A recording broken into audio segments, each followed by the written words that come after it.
நம்ம அடுத்ததாக கும்ப ராசி பற்றி பார்க்க போகிறோம். இவங்களுடைய சிம்பிளே பார்த்தீங்கன்னா கலசம். அப்போ அண்ணாந்து பார்க்குற மாதிரியான வாழ்க்கை தான் இவங்களுக்கு அமையணுன்றது விதி. அப்போ அவ்வளோ தூரம் போகிறதுக்கு எப்படி போகணும், ஸ்டெப்பையாக போகணுமா போகணும்.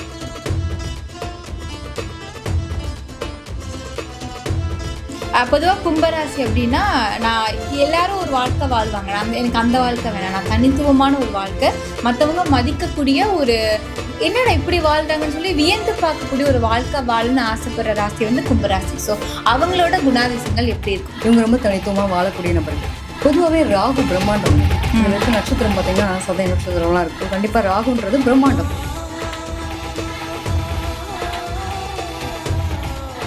ஃபர்ஸ்ட் நம்ம வந்து கும்பராசியில் இருக்கிற ஆண்களோட குணாதிசயங்கள் பார்க்க போகிறோம். அவங்களோட குணாதிசயத்தை சொல்லுங்கள். இவங்களை பொறுத்த வரைக்கும் இவங்க எப்பயுமே எதிர்கால சிந்தனையோட வாழ்க்கையை வாழக்கூடிய ஒரு விஷயம் கரெக்டாக ஐடென்டிஃபை பண்ணுவாங்க. இந்த கோல் அடிச்சா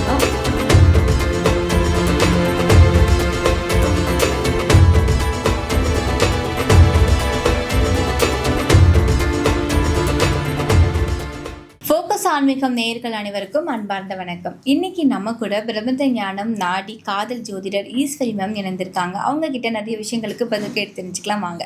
வணக்கம் மேம். வணக்கம்ப்பா. எப்படி இருக்கீங்க? நல்லா இருக்கேன்டா, நீங்க எப்படி இருக்கீங்க? நான் நல்லா இருக்கேன் மேம். இன்னைக்கு நம்ம வந்து எந்த டாபிக் பற்றி பேச போறோம் அப்படின்னா, ஒவ்வொரு ராசிக்காரர்களுக்குமே அவங்களுக்குமே சிறந்த ஒரு குணாதிசயங்கள் அப்படின்னு இருக்கும் இல்லையா? ஆனால் ஒரு ஜோதிடராக நீங்கள் ஒரு பர்சனை பார்த்த உடனே இவங்க இந்த ராசிக்காரங்க தான்ப்பா அப்படின்னு ஐடென்டிஃபை பண்ணுறதுக்கு ஏதாவது ஒரு விஷயம் உங்களுக்கு தெரிஞ்சிருக்கும், எங்களுக்கு தெரியாது. ஸோ நீங்கள் எதை வச்சு ஐடென்டிஃபை பண்ணுவீங்க, அதை பற்றி எங்களுக்கு விளக்கமாக சொல்லுங்கள். நிச்சயமா.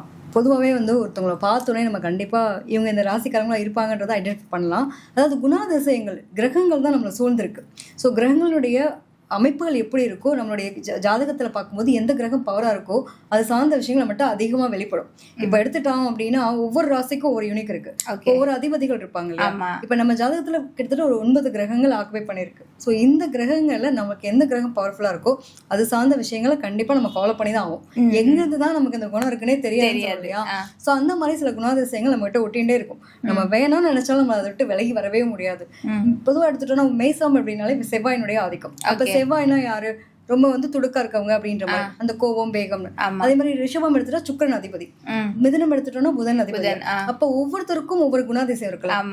வேகம் துடிப்புனா உங்களுக்கு செவ்வாய் பாக்குறோம், அழகுன்னு பாத்தீங்கன்னா சுக்கிரன், அறிவுன்னு பாத்தீங்கன்னா நமக்கு வந்து புதன். அப்ப அது மாதிரி சந்திரன் எடுத்துட்டோம் அப்படின்னா கண்பு, பாசம், கருணை. சூரியன் எடுத்துட்டீங்கன்னா ஆளுமை. இப்படி ஒவ்வொருத்தருடைய தன்மை ஒவ்வொரு ராசிலும் இதெல்லாம் பெர்ஃபெக்டா உட்காரக்கூடிய ஒரு நிலை உண்டு. அப்ப 12 ராசிக்காரங்களுக்குமே இவங்களை பார்த்தோன்னே தெரியும். இதுல என்னன்னா இவங்க ராசிக்காரங்கன்றதை தாண்டி ஃபர்ஸ்ட் டைம் நம்மள ஒருத்தவங்க மீட் பண்ணணும்னு வச்சுக்கோங்க, அவங்க போட்டிருக்க கலர் ட்ரெஸ் இருக்கு இல்லையா, அவங்கள வச்சு கரெக்டா ஐடென்டிஃபை பண்ணலாம். இதை நான் வந்து பர்சனலா ஃபீல் பண்ணியிருக்கேன்னு நினைக்கிறேன். நிச்சயமா. ஓகே, அவங்க போட்டிருக்க ட்ரெஸ் வச்சு அவங்கள நம்ம ஐடென்டிஃபை பண்ணலாம். ஸோ ஓகே, இவங்களுக்கு இந்த கிராஸியா இருப்பாங்க அப்படின்ற மாதிரி. சில பேர் வந்து அவங்களோட ஆட்டிடியூட், ஆட்டிடியூட் எப்படின்னா பேசுற விதத்துலையும், ஒரு சில பேர் பார்த்தீங்கன்னா ரொம்ப இந்த கால் மேல கால் போட்டு ரொம்ப திமிரா இருப்பாங்க, கட்ஸா இருப்பாங்க.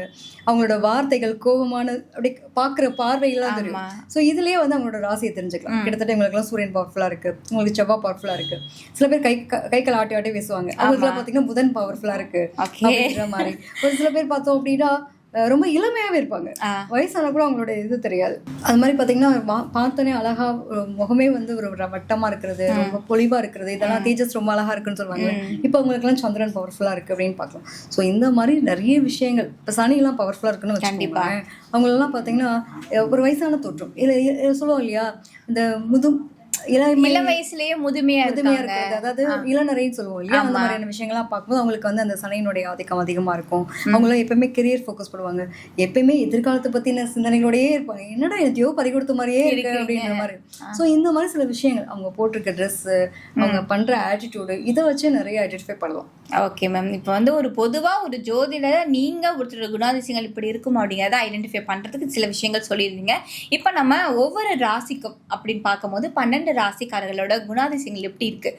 ஆண் பெண் 2 பேருக்கும் வந்து ஒரே குணாதிசயங்கள் இருக்கா, இல்லை வந்து 2 பேருக்கும் மாறுபடுமா? எல்லா ஏஜ் கேட்டகரியிலையும் அதே குணாதிசயங்கள் இருக்குமா, இல்லை மாறுபடுமா? அதை பற்றி நீங்கள் பார்க்க போகிறோம். நம்ம அடுத்ததாக கும்பராசி பற்றி பார்க்க போகிறோம். பொதுவாக கும்பராசி அப்படின்னா நான் எல்லாரும் ஒரு வாழ்க்கை வாழ்வாங்க. எனக்கு அந்த வாழ்க்கை வேணாம், நான் தனித்துவமான ஒரு வாழ்க்கை, மற்றவங்க மதிக்கக்கூடிய ஒரு என்னடா இப்படி வாழ்றாங்கன்னு சொல்லி வியந்து பார்க்கக்கூடிய ஒரு வாழ்க்கை வாழணும்னு ஆசைப்படுற ராசி வந்து கும்பராசி. ஸோ அவங்களோட குணாதிசயங்கள் எப்படி இருக்கும், குறிப்பாக ஆண் அப்புறம் பெண். ஃபர்ஸ்ட் நம்ம வந்து கும்பராசியில் இருக்கிற ஆண்களோட குணாதிசயங்கள் பார்க்க போகிறோம். அவங்களோட குணாதிசயத்தை சொல்லுங்க. நிச்சயமா கும்பம் அப்படின்னாலே கோபுர கலசம், நீங்க சொன்ன மாதிரி தான் 10-11 கிடையாது உங்களோட வாழ்க்கை. இவங்க ரொம்ப தனித்துவமா வாழக்கூடிய நபர்கள். பொதுவாகவே ராகு பிரம்மாண்டவங்க. இதுல இருக்க நட்சத்திரம் பார்த்தீங்கன்னா சதய நட்சத்திரம்லாம் இருக்கும். கண்டிப்பா ராகுன்றது பிரம்மாண்டம். பொதுவாக நம்ம என்ன சொல்லுவாங்கன்னா, இன்னைக்கு இருக்கிற வாழ்க்கை முறையில நிறைய புதுமைகளை கொடுக்கறது வந்து பாத்தீங்க அப்படின்னா ராகு. அப்ப இவங்க எப்படி இருப்பாங்க, ரொம்ப யூனிக்கா இருக்கக்கூடிய கேரக்டரா இருப்பாங்களா? அதாவது கீழே இருக்க செங்கல், ஃபர்ஸ்ட் வந்த செங்கல் வந்து கீழே இருந்துச்சு, அடுத்து வந்து கடைசியா வர்றது வந்து கோபுர கலசத்துக்கு மேல வச்சுன்னு சொல்ல முடியா.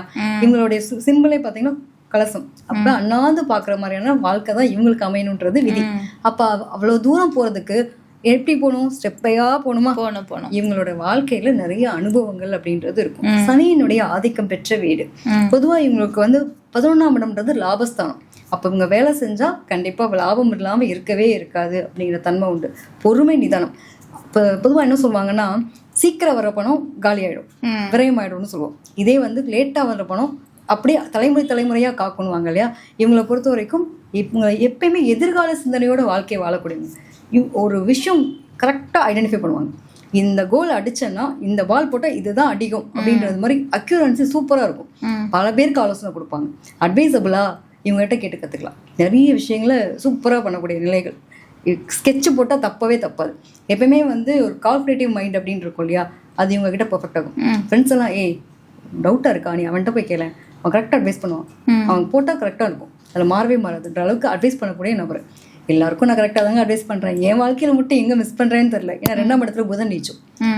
நம்ம கொடுக்கக்கூடிய நம்மளுடைய வாழ்க்கையில் நமக்கு நிறைய விஷயங்கள் யூகிக்கிறது தனக்கு தாண்டும் போது தனக்கு தானே ஆப்ரேஷன் பண்ணிக்க முடியாது. கிட்டத்தட்ட அந்த மாதிரி இவங்களுடைய வார்த்தைகளால சில விஷயங்களும் இவங்களை பிரச்சனையை கொடுக்கும். 2ஆம் இடத்துல சுக்கிரன் உச்சம். கரெக்டான திருமண வாழ்க்கைன்னு வரும்போது மட்டும் பார்த்து திருமணம் பண்ணும்.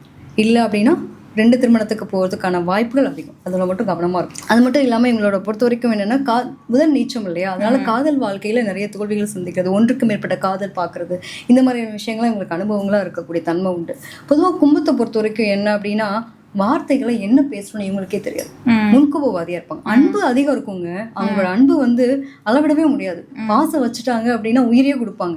ஆனா அந்த கோவத்துல வந்து உரிமையானவங்கிட்ட என்ன பண்ணுவோம், கோவப்படுவோம், கத்துவோம் இல்லையா. அவங்க என்ன பண்ணுவாங்க, அந்த உரிமை எடுத்துக்கிறேன்ற பேர்ல கத்தி கோவப்பட்டு என்னென்ன பேசுறான்னு இவங்களுக்கே தெரியாது. அதனால என்ன பண்ணும், ஆப்போசிட்ல இருக்க உறவு பாதிக்கப்படும். இதை அவங்க புரிஞ்சுக்கவே மாட்டாங்க. வார்த்தைகளால இவங்க யாரையும் காயப்படுத்தாம இருந்தாங்கனாலே போதுமானது. இதே தான் பெண்ணுக்கும். இதுல பெண் எடுத்துட்டீங்கனாலும் சரி, அவங்களும் அப்படிதான்.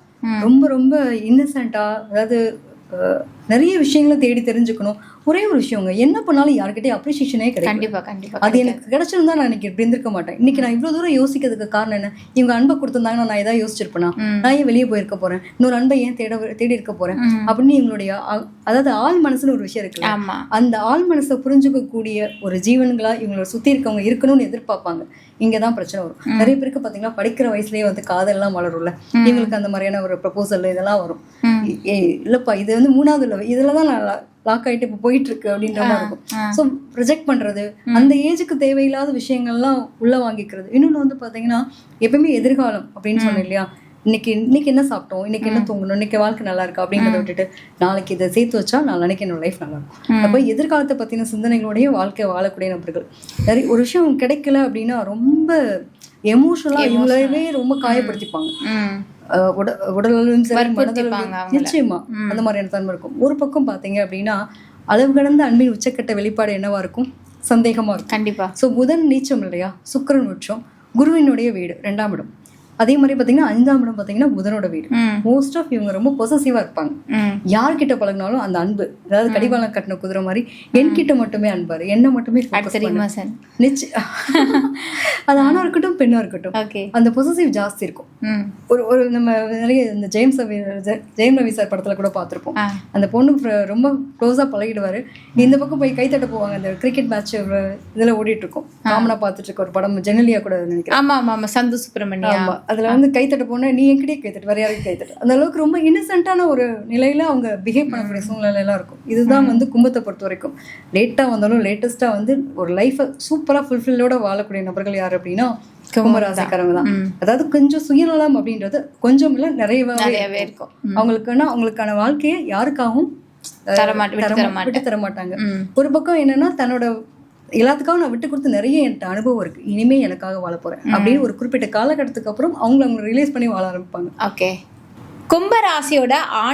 கும்பராசியில் இருக்கிற ஆண் பெண்ணோட குணாதிசயங்கள் எப்படி இருக்கும் அப்படிங்கிறத பற்றி மேம் வந்து ரொம்ப டீட்டெயிலாக சொன்னாங்க. ஒரு பக்குவம் ஆனதுக்கப்புறம் அவங்களுடைய குணாதிசயங்கள் வந்து கொஞ்சம் மாறுபடுது அப்படிங்கிறத பற்றி ரொம்ப அழகாக சொல்லியிருந்தீங்க. நன்றி மேம். நன்றி.